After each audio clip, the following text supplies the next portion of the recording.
Welcome to Rabcast. I'm Daniel Weiner. One of the most annoying of human traits is self-righteousness.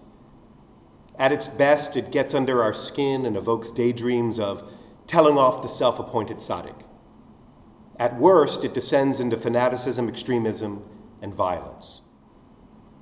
In this week's Torah portion, Naso, we encounter the Nazarite, the closest we Jews had to monastic self-denial. The Nazarite was a person who took a special vow for a defined period in order to set himself apart for God.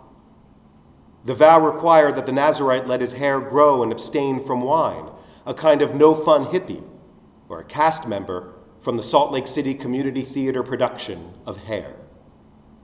The Nazarite also had to keep away from corpses, but that's more ancient superstition than uber piety or germophobia.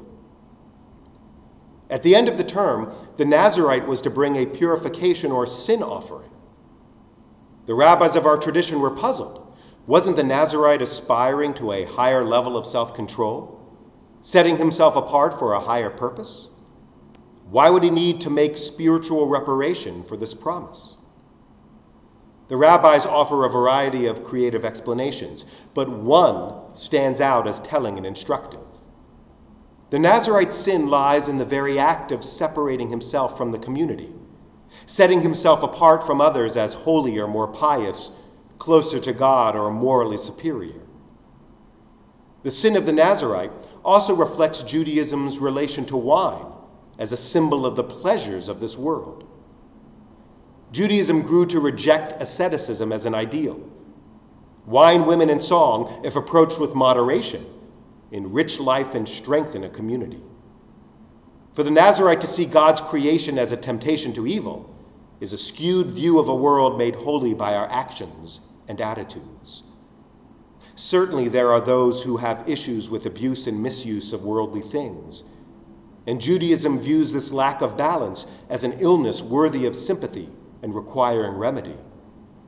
But to reject God's gifts, ironically, as a pathway to serving God, and to separate oneself from others in haughty arrogance is a sinful act.